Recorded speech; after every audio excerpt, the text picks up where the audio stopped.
Assalamualaikum warahmatullahi wabarakatuh. Waalaikumsalam warahmatullahi wabarakatuh. Waalaikumsalam warahmatullahi wabarakatuh.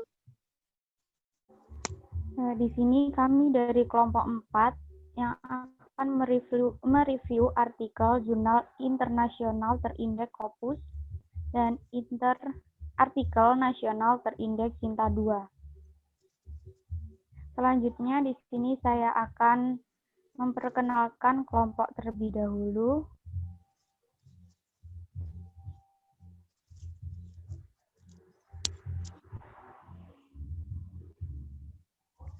Yang pertama, di sini ada Cindy Arindra Mahfuza, saya sendiri dari NIM 171022146. Yang kedua ada Wan Muminah W. Ale, NIM 171021047. Yang ketiga ada Wacare Muhammad, NIM 171022148. Dan yang terakhir ada Rohikil Mastumah, NIM 1810221039.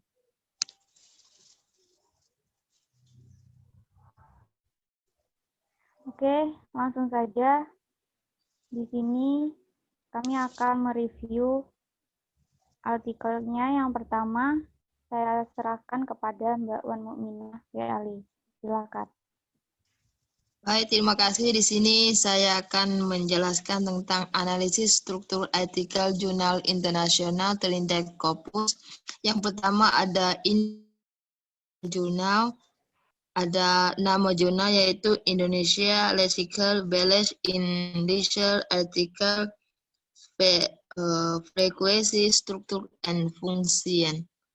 Dan judul artikel jurnal yaitu Indonesia Journal of Applied Linguistics,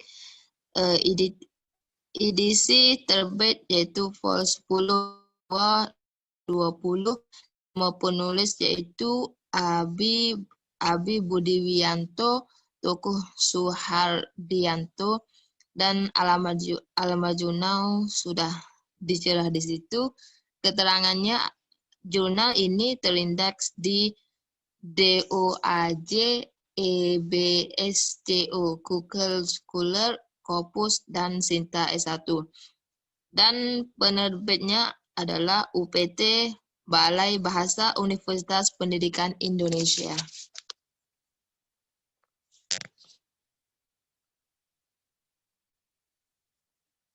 Dan selanjutnya adalah analisis struktur penelitian. Yang pertama ada judul, abstrak, nama penulis, pendahuluan, metode, desain Scopus, hasil, analisis data, pembahasan, fungsi, bundel leksikal, kesimpulan, dan referensi.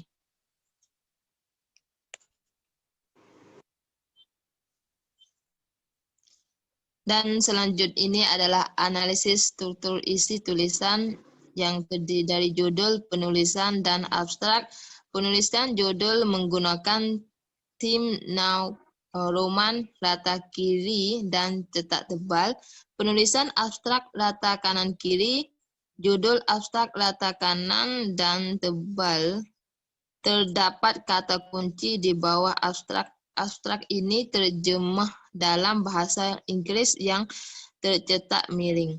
Analisis isi ada 6. Yang pertama, latar belakang, tujuan penelitian, sumber penelitian, metode penelitian, teknik analisis data, kesimpulan penelitian.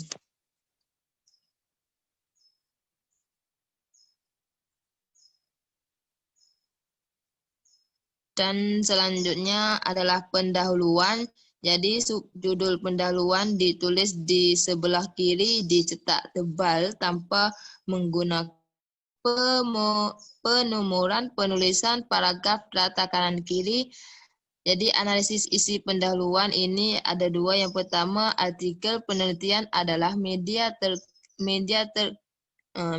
terkemuka untuk menyampaikan ide. Yang kedua, pengetahuan kepada ilmuwan dan peneliti.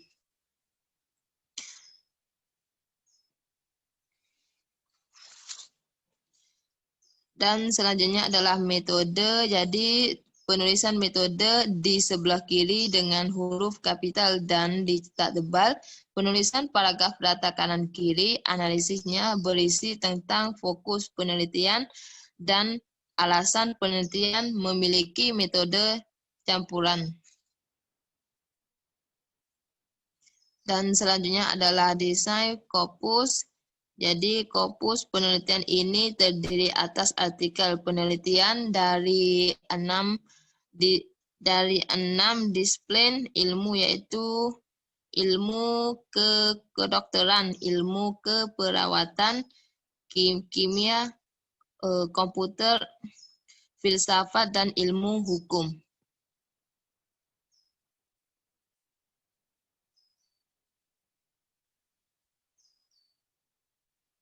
Dan selanjutnya adalah hasil. Jadi penulisan hasil dalam identifikasi bundel leksikal di kiri dengan huruf kecil dan dicetak tebal. Penulisan paragraf rata kanan kiri. Jadi analisisnya adalah ada dua. Yang pertama hasil kumpulan leksikal yang terdiri dari 3, 4, 5, dan 6 kata. Bundel leksikal pada dasarnya adalah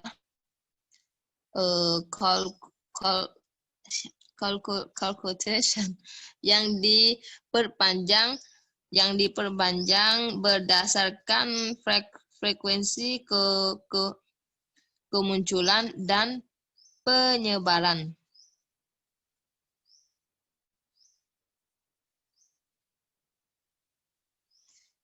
Dan selanjutnya adalah analisis data. Jadi penulisan subbab analisis data di sebelah kiri dan dicetak tebal. Penulisan paragraf data kanan kiri.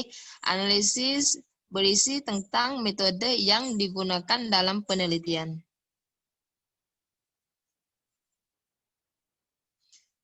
Dan selanjutnya adalah pembahasan. Jadi penulisan subbab pembahasan di sebelah kiri dengan huruf kapital dan dicetak tebal. Penulisan paragraf data kanan kiri. Analisis data berisi tentang jumlah. Bundel tersebut menunjukkan bahwa semakin panjang bundel leksikal, maka semakin sedikit jumlah kemunculannya.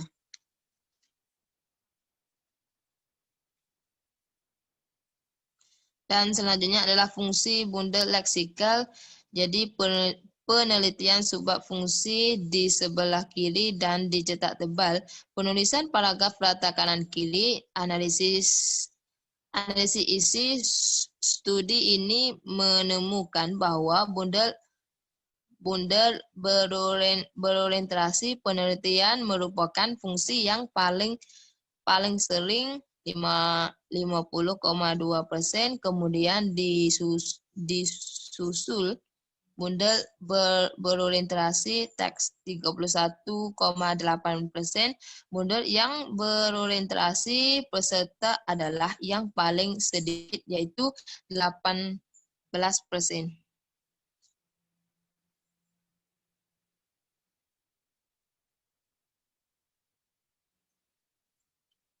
Dan selanjutnya adalah kesimpulan. Jadi penulisan subbab kesimpulan di sebelah kiri dengan huruf kapital dan dicetak tebal.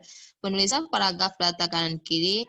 Jadi analisis isi berisi tentang penguatan kesimpulan penelitian melalui kumpulan leksikal bahasa Indonesia dalam artikel penelitian memiliki ciri khas tersendiri.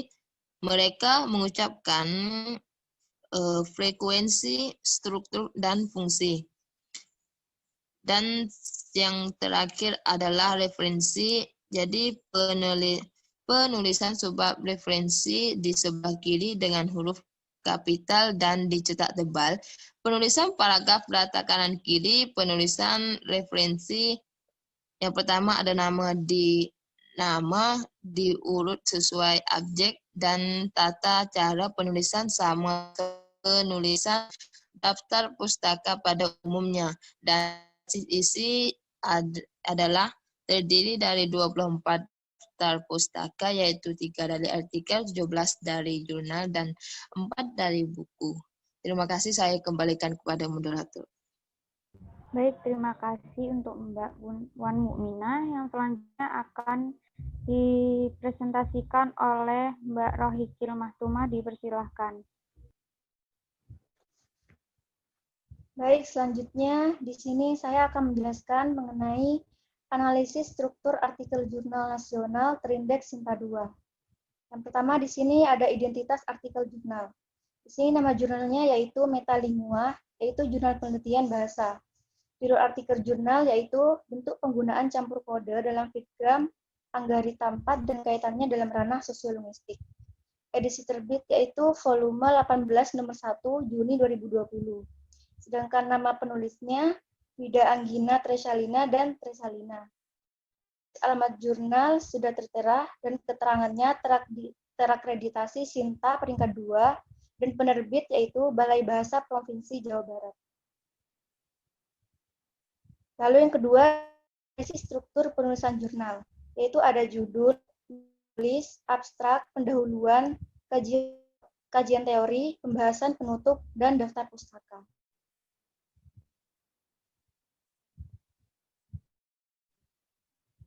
Yang ketiga di sini analisis struktur isi tulisan, yaitu ada judul, penulis, dan abstrak.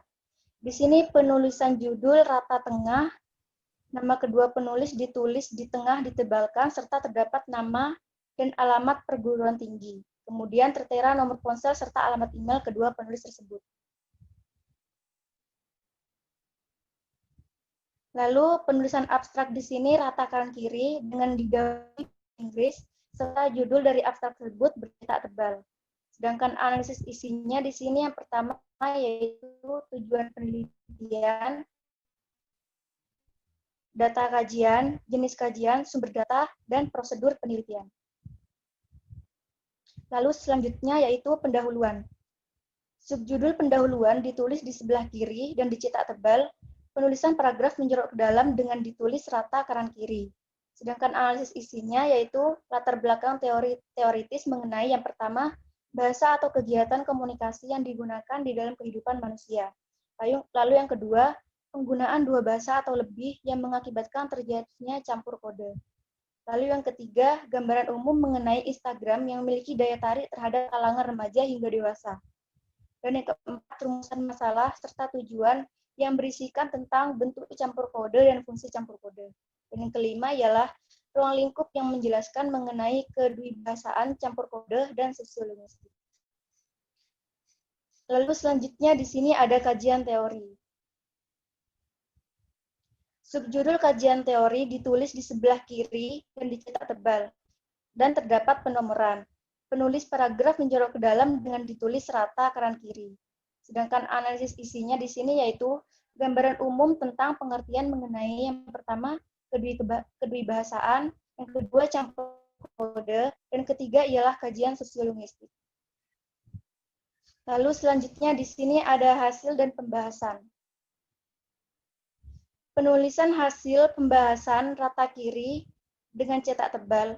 Penulisan paragraf rata kanan kiri dengan menjorok ke dalam. Terdapat subbab dalam pembahasan yang ditulis rata kanan kiri dengan diikuti adanya penomoran di setiap penemuan datanya.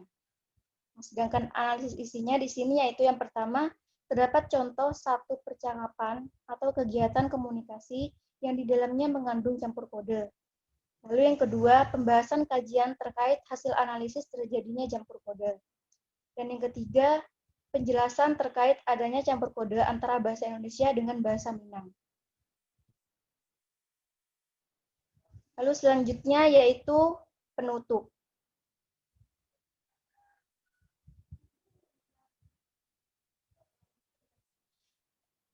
Penulisan penutup rata kiri dengan cetak tebal, sedangkan penulisan paragraf rata kanan kiri dengan menjorok ke dalam. Sedangkan analisis yaitu terdapat simpulan dan saran. Simpulan di sini berisi tentang pembahasan mengenai hasil penemuan atau pengumpulan data. Lalu yang kedua, pembahasan mengenai penemuan 14 bentuk campur kode. Dan yang ketiga ialah pembahasan mengenai 3 fungsi alih kode dalam Fitgram Anggarita 4. Lalu selanjutnya ialah saran berisi tentang masukan dari penulis mengenai pengembangan kajian di bidang sosiolinguistik, khususnya pada kajian campur kode yang berhubungan dalam diagram. Yang terakhir selanjutnya ialah daftar pustaka. Penulisan daftar pustaka secara garis besar sama dengan penulisan daftar pustaka pada umumnya, yakni penulisannya sesuai dengan urut abjad. Namun yang berbeda di sini ialah penulisan daftar pustakanya sedikit tidak beraturan. Analisis isi terdiri dari 6 buku dan 7 jurnal. Terima kasih, saya kembalikan kepada moderator. Baik, terima kasih pemateri 2. Yang selanjutnya akan dijelaskan oleh Mbak Wardah, dipersilakan. Baik, terima kasih moderator. Nah, saya akan menjelaskan analisis struktur artikel jurnal nasional terindeks tingkat 2. Yang pertama, identitas artikel jurnal. Nama jurnal Wida Parwa, jurnal ilmiah bahasa dan sastrawan. Judul artikel jurnal, memori kolektif, rekonstruksi dan revitalisasi, studi khusus wayang cacat. Edisi terbit Forumi 48 nomor 1 tahun 2020. Nama penulis Mujisa dan Purwanisih. Dan selanjutnya adalah alamat jurnal. Nah, itu sudah dijelaskan. Dan selanjutnya keterangan.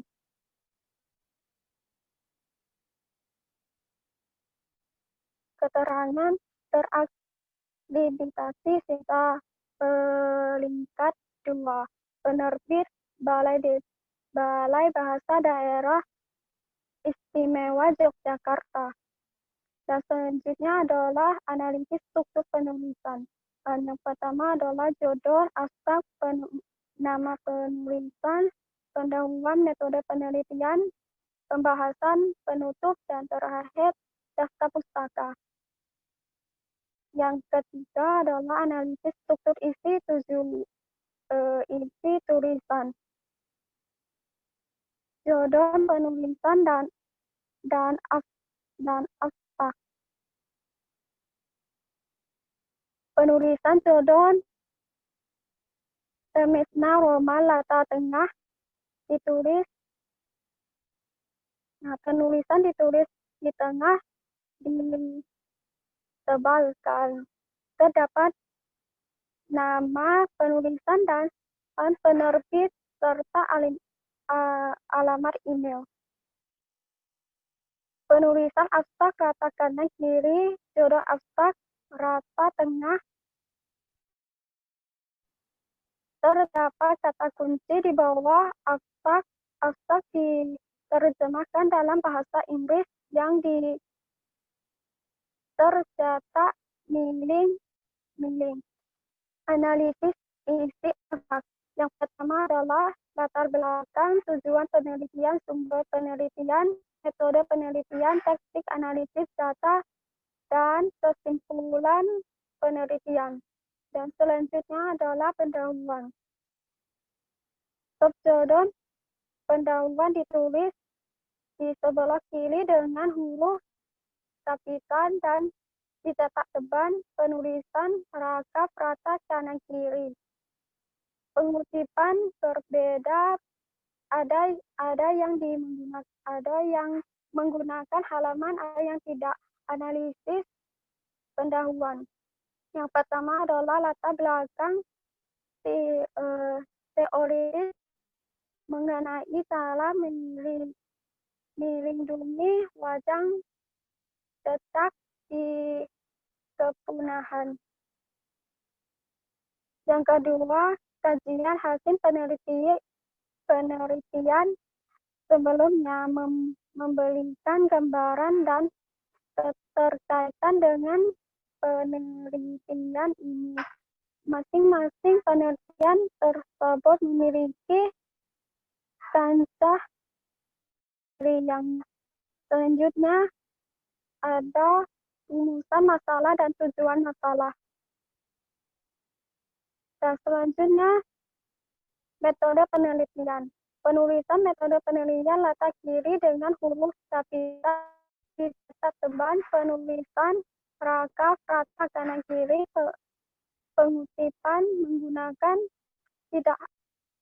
tidak halaman. Analisis yang pertama adalah metode penelitian dengan pendekatan kualitatif. Yang kedua, sifat pengambilan data penelitian. Yang ketiga, waktu penelitian, tempat penelitian. Yang kelima, sumber data penelitian. Yang terakhir, pengumpulan data. Dan selanjutnya adalah pembahasan dan hasil. Penulisan pembahasan letak kiri dengan huruf kapital dan dicatat tebal. Penulisan paragraf letak kanan kiri.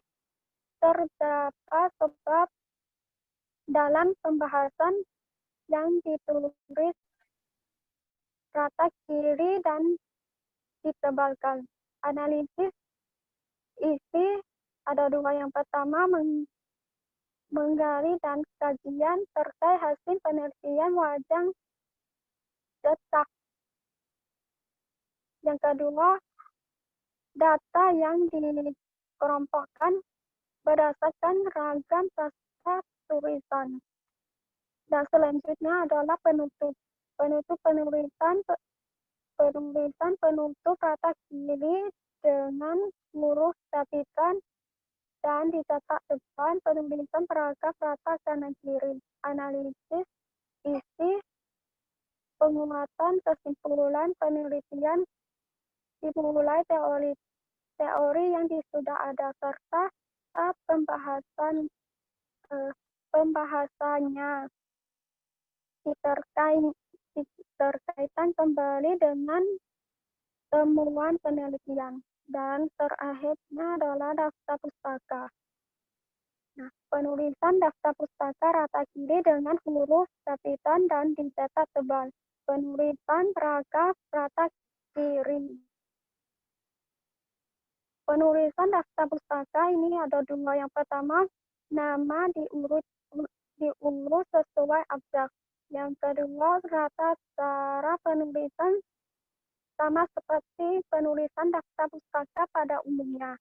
Analisis isi daftar pustaka terdiri dari 21 daftar pustaka. Yang pertama, 13 jurnal dan artikel, 5 buku, dan 3 skripsi. Nah, terima kasih. Saya akan kembali ke moderator. Nah. Baik, terima kasih untuk materi 3. Untuk saudara Cindy, Mbak Cindy nanti agak dipercepat ya, soalnya ini waktunya menipis. Baik, Mbak. Lalu yang terakhir, saya sendiri yang akan membacakan artikel.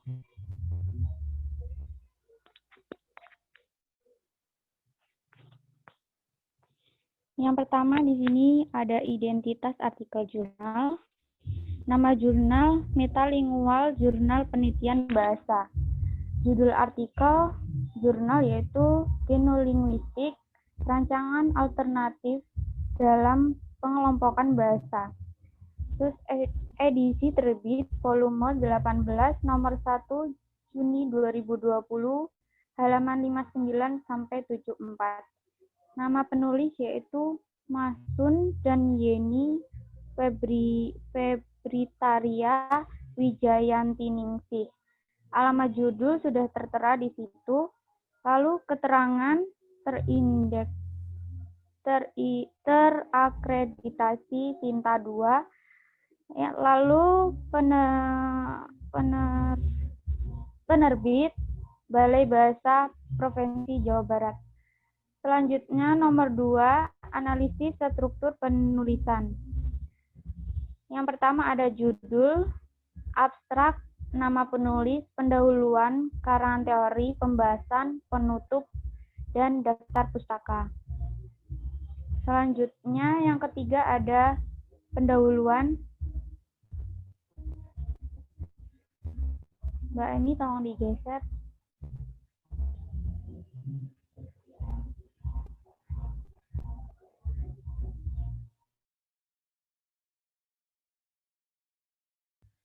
Yang ketiga, analisis struktur isi penulisan,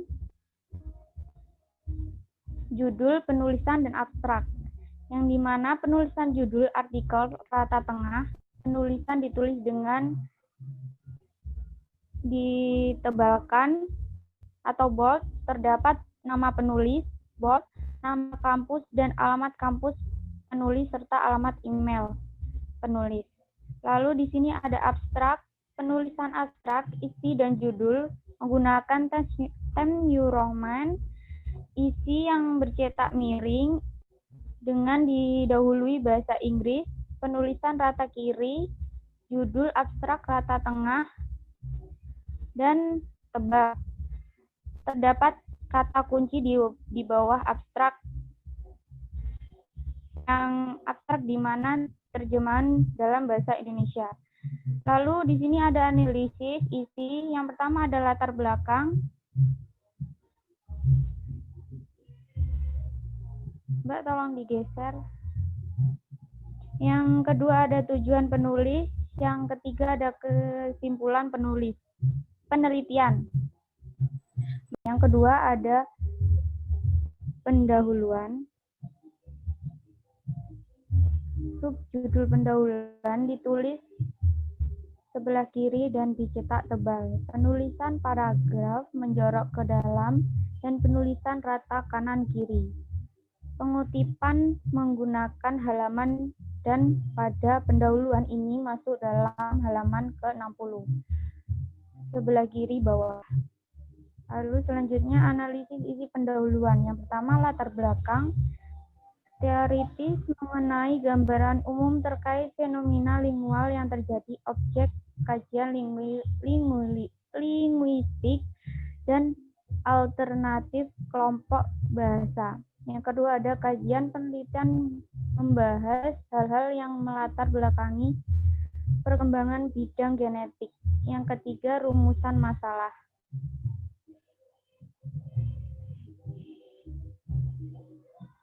Selanjutnya, yang ketiga ada kerangka teori. Penulisan pada kerangka teori, judul menggunakan tulisan Arial, rata kiri dan dicetak tebal. Untuk subbab materinya pada 2.1 sampai 2.2 menggunakan Arial pada judul saja. Tulisan rata kiri bercetak tebal. Serta pada penulisan ini menggunakan Times New Roman, paragraf menjorok ke dalam dan rata kanan kiri. Untuk halaman berada pada pojok kanan bawah. Lalu analisis isi. Yang pertama ada kerangka teori ini menjelaskan tentang pengelompokan bahasa berdasarkan kajian linguistik, dan yang kedua ada upaya-upaya awal kajian yang pada pengelompokan bahasa. Selanjutnya, yang D, pembahasan. Penulisan pada pembahasan ini rata kiri dan bercetak tebal. Untuk tulisan menggunakan Arial pada jurnal subbab dan jurnal pembahasan. Pada tulisan ini menggunakan Times New Roman, rata kanan kiri. Lalu analisis isi pembahasan, di mana dalam pembahasan itu menjelaskan tentang ihwal genolinguistik, yang di mana menjelaskan tentang genolinguistik sebagai subdisiplin antara bidang linguistik dengan genetika yang mengkaji masalah pengelompokan populasi manusia. Lalu yang kedua, cakupan kajian genolinguistik. Di sini membahas hipotesis keterhubungan dan keteraturan. Yang ketiga, kerangka kerja kajian genolinguistik berfungsi menggabungkan kedua bidang agar dapat digeneralisasikan Dan yang terakhir, yang keempat, ada bahasa Austronesia dan bahasa non-Austronesia, di mana implementasi awal kajian genolinguistik ini tentang ditunjukkan bahasa-bahasa yang ditemukan penjelan ihwal keanggotaan bahasa-bahasa itu kelas kelompok tertentu. Lalu selanjutnya penutup. Penulisan penutup rata kiri dengan dicetak tebal, penulisan paragraf rata kanan kiri. Analisis yang pertama menggunakan kesimpulan peneliti mengkolaborasikan antara linguistik dengan genetika, lalu melahirkan sebuah subbab disiplin ilmu genolinguistika karena kedua objek tersebut memiliki sifat yang sama. Yang kedua, lalu di sini saran untuk penelitian genolinguistika diharapkan mampu memberikan sumbangan bagi penyediaan informasi tentang dalam keberbedaan suku bangsa Indonesia. Yang terakhir di sini daftar pustaka, di mana penulisan daftar pustaka rata kiri dengan huruf kapital dan dicetak tebal. Penulisan paragraf rata kiri. Penulisan daftar pustaka, nama diurut sesuai abjad. Yang kedua, tata cara penulisan sama seperti penulisan pustaka pada umumnya. Lalu analisis isi di sini terdiri dari 28 daftar pustaka, yaitu 12 jurnal dan 16 buku. Lalu selanjutnya di sini saya persilakan untuk Mbak Rohikil Mahtuma untuk membacakan persamaan dan perbedaan antara jurnal. Baik, terima kasih moderator. Di sini saya akan membacakan persamaan dan perbedaan antara jurnal internasional dan nasional, yaitu sebagai berikut. Yang pertama, persamaan dari keempat jurnal tersebut, yakni dari segi penemuan data, penganalisisan data, serta pembahasan yang dipaparkan itu memiliki persamaan antara jurnal satu dengan jurnal yang lainnya. Di dalam keempat jurnal tersebut sama-sama dijelaskan secara rinci mengenai hasil temuan data secara bertahap dan beraturan. Sedangkan perbedaan dari keempat jurnal tersebut, yakni sangat jelas dari susunan yang dipaparkan antara jurnal nasional dan jurnal internasional memiliki perbedaan, yakni dari segi penjelasan atau pembahasan yang digunakan. Pada umumnya, jurnal internasional tentu sangat sulit dipahami jika dibandingkan dengan jurnal internasional. Terima kasih, saya kembalikan kepada moderator. Baik, terima kasih untuk Mbak Rohikil. Itulah review artikel dari kelompok 4. Mungkin dari kelompok lainnya atau audien ada yang ingin ditanyakan atau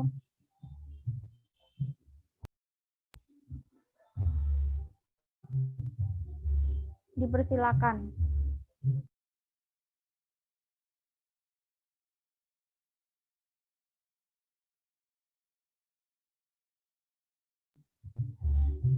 Bagaimana para audien?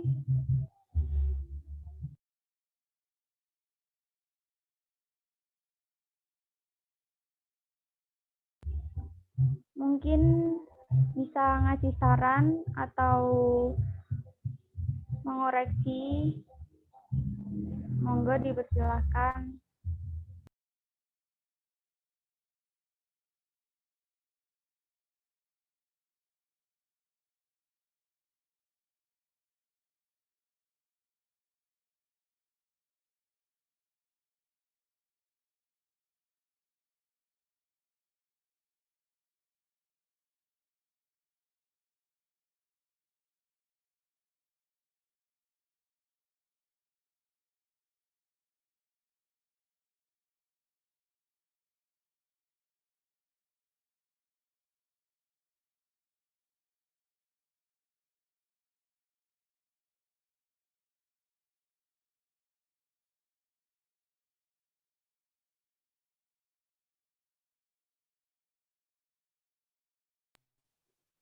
Bagaimana Praudien? Apakah sudah review artikel yang kelompok 4 sampaikan?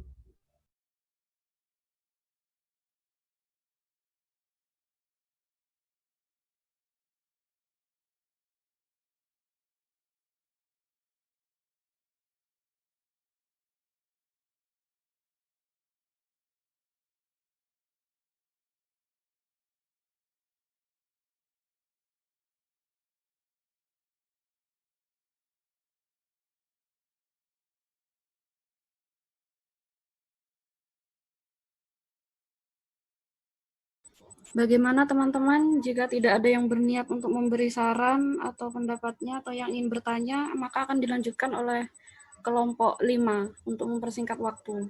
Jika ada yang ingin bertanya, kami tunggu.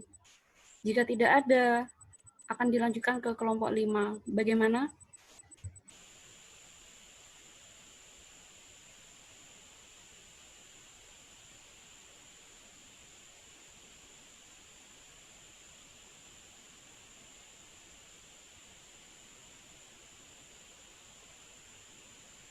Mungkin menurut saya teman-teman sudah tidak ada yang ditanyakan Mbak Eni, jadi langsung saja untuk diteruskan.